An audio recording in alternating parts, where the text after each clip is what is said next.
Dear students, हम सक्षम आधारित प्रश्न कर रहे हैं।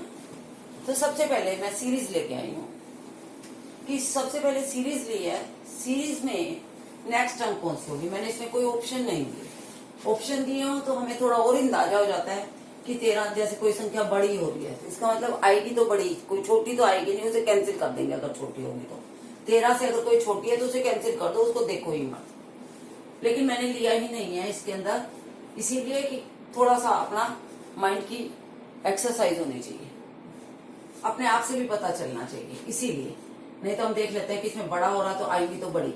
अगर कोई छोटे ऑप्शन दे रखे हो तो उसको पहले ही निग्लेक्ट कर दो। अब पहला सवाल है 3, 5, 7, 11, 13। अब जब हम पहले दिमाग लगाना चालू करते हैं तो हम कहते हैं इसमें 2 का डिफरेंस, इसमें 2 का डिफरेंस, इसमें 4 का डिफरेंस और इसमें 2 का डिफरेंस। तो हम देखेंगे इसमें डिफरेंस का कोई हिसाब नहीं बन रहा। फिर दूसरी तरफ दिमाग लेके चलो अपना, फिर इस दिमाग को हटा दो यहां से कि इसका मतलब इस टाइप का नहीं बन रहा। तो हम अगर दूसरी साइड में जाते हैं, क्योंकि कोई भी नहीं बन रहा कि 2, 2, 4 कुछ भी नहीं बन रहा। ये आप देखोगे तो ये अभाज्य संख्याएं, प्राइम नंबर्स हैं। 3, 5, 7, 11, 13 और 15। कोई बच्चा ऐसा हो सकता है उसका एकदम पहले ही ये वाला दिमाग चला जाएगा कि ये अभाज्य संख्याएं हैं, वो फटाफट 15 लिख देगा। कोई बच्चा है, क्योंकि ज्यादातर सीरीज ऐसी होती है, हम उनका अंतर निकालते हैं, फिर उनके अंतर के बीच में कोई ना कोई उसका नियम बनाते हैं कि क्या सीक्वेंस बन रही है। तो इसीलिए तो हमारे पास सीधा बन जाएगा। अब ये 4, 16, 36, 64। अब इसमें भी अगर डिफरेंस बनाने लगोगे तो 12 आ जाएगा, यहाँ पे 20 आ जाएगा और यहाँ पे क्या आ जाएगा हमारे पास। तो इसमें से आप माइनस करने लगोगे तो ये 8 आ जाएगा और फिर 28 आ जाएगा। तो आप देखोगे 12 और 8 20, 20 और 8 28, 28। अब आप ये सीक्वेंस देखोगे तो आप कहोगे इसमें भी 8 का अंतर है, इसमें भी 8 का अंतर है, तो 28 और 8 36। तो आप 36 ऐड फिर कर दोगे इसके अंदर, तो 64 में 36 ऐड कर दोगे तो क्या बन गया 100। क्या बन गया 100।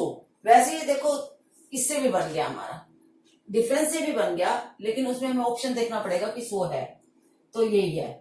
और वैसे भी दूसरे तरीके से अगर आप सोचोगे तो आप देखोगे ये बन रहा है 2 गुना 2 और ये क्या बन रहा है 4 गुना 4, 2 क्या 4, फिर 6 गुना 6, यानी कि 2, 4, 6। अब 8 गुना 8, तो अब किसका नंबर है 10 गुना 10 का।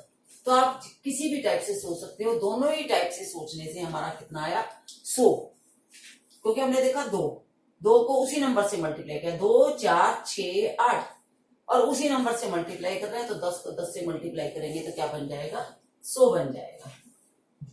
अब इस टर्म देखो आप 2, 10, 50, 250। हम देखते हैं अगर डिफरेंस से चलेंगे तो ये सवाल नहीं आएगा। ये 8 का डिफरेंस आ रहा है, ये 40 का डिफरेंस आ रहा है। कई बच्चे ये 8 का डिफरेंस, ये 40 का डिफरेंस, ये 50 का डिफरेंस। तो आप देखोगे कि इसके अंदर कोई हिसाब नहीं बैठ रहा हमारे पास। तो हम क्या करते हैं, इसमें कितने का डिफरेंस आ गया, इसमें 40 का डिफरेंस, तो इसमें 200 का डिफरेंस। कितने का डिफरेंस आ गया हमारे पास 200 का डिफरेंस। वैसे बन जाएगा, डिफरेंस से भी बन जाएगा और सीधा भी बन जाएगा। हम कह रहे हैं 8, 40, तो 8 पंजे 40, 40 पंजे 200, 200 पंजे 1000, 1000 का डिफरेंस आएगा तो 1250 बन जाएगा। ये तो हुई डिफरेंस से बात। एक हम सीधा ही कर सकते थे, 2 पंजे 10, 10 पंजे 50, 50 पंजे 250, तो 250 को आप 5 से मल्टीप्लाई करोगे तो आपके पास कितना आ जाएगा 1250। तो आपको जो सिंपल वे होगा उससे चलेंगे। अगर पहले ही आपका दिमाग चल जाता है कि देखने से लग रहा है ये तो इससे 5 गुना हो रहा है, ये इससे 5 गुना है, फिर इसको भी कर लो कि ये भी इसका 5 गुना है, तो हमारा भी 5 गुना आएगा। हमें कोई डिफरेंस की जरूरत नहीं पड़ेगी। डिफरेंस में भी हमें 5 गुना करना ही पड़ा, 8 पंजे 40, 40 पंजे 200। नेक्स्ट है अनुचित कौन सा है। ये हमें 4 दे दिए गए हैं, इसमें हमसे पूछा ऑड वन आउट। तो इसमें हम सीक्वेंस देखेंगे कि किसकी सीक्वेंस नहीं बैठ रही। 3 की एक टाइप से बैठेगी और चौथे की एक ऐसा होगा जिसका उनके हिसाब से कोई लिंक नहीं बनेगा। जैसे मैंने ये लिखा हुआ है WY, तो इसका UVWXY, बीच में क्या छूटा मेरे पास X। इसमें देखो STU, T छूट गया, एक एक छूटता जा रहा है। इसमें क्या छूटा BCD, तो इसमें C छूट गया, तो 3 सेम है तो नेचुरली चौथा ही होगा। वैसे भी देख लो LMNOP पी के बाद क्या छूट रहा है, क्यू और आर, इसमें 2 का डिफरेंस आ रहा है। तो इसका मतलब इसका ऑप्शन जो है हमारा आंसर जो होगा कौन सा होगा, पी एन। इसमें ऑप्शन इस प्रकार से दे रखे होंगे जैसे क ख ग, तो ग आ जाएगा हमारे पास। तो ये हमारे पास पहले 4 सवाल कुछ सीरीज के हो गए हैं। अब मैं आगे 5वां सवाल एक ले रही हूं।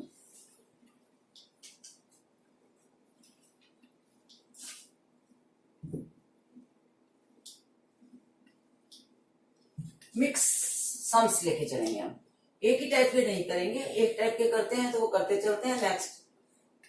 तो हर टाइप के सम्स हमारी प्रैक्टिस में रहेंगे, रीजन मैं साथ साथ बताती जा रही हूँ। 5वें सवाल में मेरे पास 2 त्रिभुज बने हुए हैं जो कि आपको सामने डिस्प्ले हो रहे हैं। 2 त्रिभुज में आप देख रहे हो, उसमें कहा है कि एक त्रिभुज है एबीसी और दूसरा कौन सा है, पी के हुआ।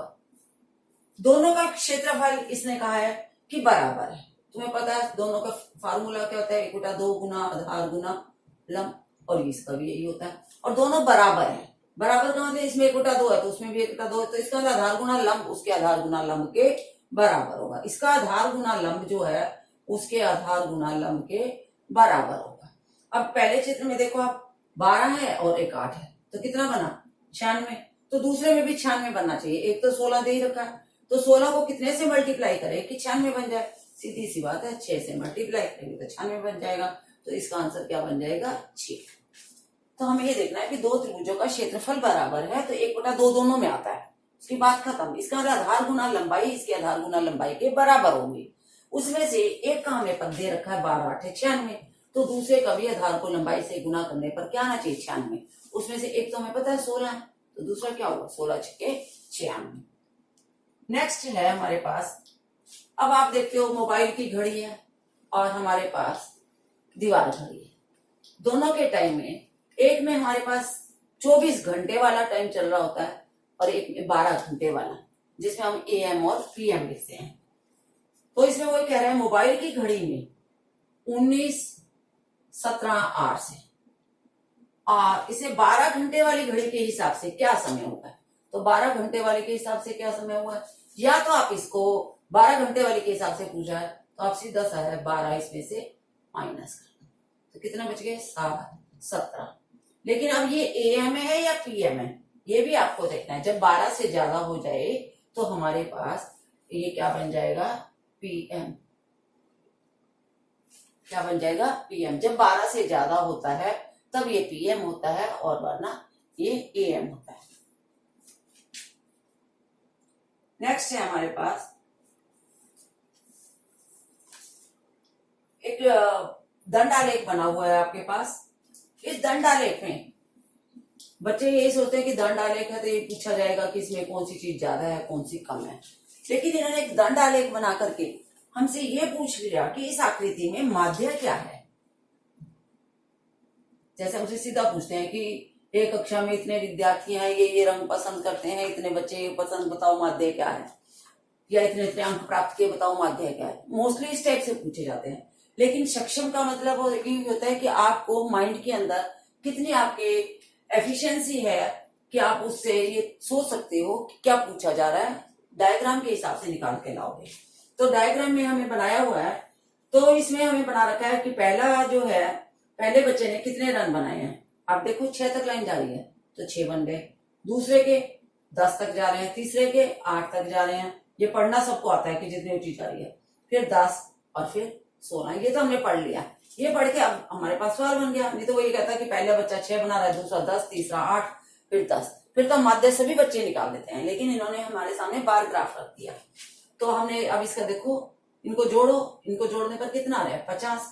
और कितने बच्चे हैं, कितने विद्यार्थी हैं, 2 3 4 5, 50 को 5 से डिवाइड कर दो, क्योंकि आपके पास क्या फार्मूला होता है, आंकड़ों का जोड़ बटा में आंकड़ों की संख्या। तो 10 वाला ऑप्शन आ जाएगा, का ऑप्शन तुम्हारे पास निकल आएगा। नेक्स्ट है हमारे पास 4 त्रिभुज बने हुए हैं। अभी हमारे पास सर्वांग सम का सवाल आ गया। सर्वांग सम तुम्हें पता है कि किसे कहते हैं। सर्वांग सम हमारे पास वो आकृति होती है जिसमें सभी अंक समान होते हैं, यानी कि एक त्रिभुज दूसरे त्रिभुज को पूरा पूरा ढके, तब हम उसे कहते हैं सभी अंक समान।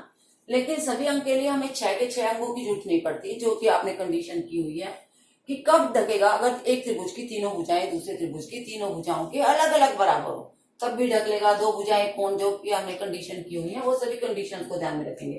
तो डायग्राम में देखेंगे कि हमारी कौन सी कंडीशन है। इसने सारी भुजाओं की बना रखी है। तो आप देखोगे कि ए में एक 4 है, एक 5 है और एक 6 है। ए के समान और कौन सी ऐसी है? ए बी में को देखो, बी में क्या है? 4 5 4 5 6 4 6 4 5 और 6 मैच कर लो कौन सी? ए और डी। तो ए और डी आंसर हो जाएगा हमारा। ए और डी वाला कौन सा हमारे पास ऑप्शन? इसमें है ख ऑप्शन। तो ये आंसर हो जाएगा। क्योंकि ये नहीं है कि हमने ऐसे कैसे रखना है। कई बच्चे सोचते हैं कि यहाँ पे 4 है तो नीचे ही 4 होना चाहिए। नहीं, इसमें कोई हमें नाम नहीं दे रखे, हम दूसरी तरह घुमा के उसे रख सकते हैं ऊपर। हमारे तो हर एक पॉइंट के ऊपर जाकर के उसे पूरा कवर करना चाहिए। तो नेक्स्ट क्वेश्चन हमारे पास आ जाता है। नेक्स्ट क्वेश्चन हमारा 9वां क्वेश्चन है। 9वां क्वेश्चन में 9वां क्वेश्चन हमारे पास टैली मार्क्स का लिया है कि टैली मार्क्स बने हुए हैं। आप देखते हो कि ये हमारे पास 9वें सवाल में टैली मार्क्स बने हुए हैं आइसक्रीम के लिए। तो आइसक्रीम के लिए आप देखोगे कि कितने बने हुए हैं? 5 10 15 और 1 16। आपको पता है 1 2 3 4 ये 5 होता है। तो 5 10 15 और 1 16 आप वहीं पे लिख लोगे 16। और चॉकलेट के लिए कितना है? 5 10 और 12 12 हो गए हमारे। 5 10 और 2 है तो 5 5 10 और 2 12। अब इसने पूछा क्या है? अब इसने ये पूछा है आइसक्रीम को चॉकलेट के मुकाबले कितने ज्यादा पसंद करते हैं। ये तो हमें दिखाई दे ही रहा है, आइसक्रीम के ज्यादा है चॉकलेट के कम है। तो कितने ज्यादा पसंद करते हैं आइसक्रीम को? 4 बच्चे। तो 4 वाला इसके अंदर आंसर आ जाएगा। तो ये हमारा क्वेश्चन नंबर बन जाएगा 9। ये क्वेश्चन नंबर हमारा हो गया 9। बस इतना सफिशिएंट है, बाकी हम बाद में करें।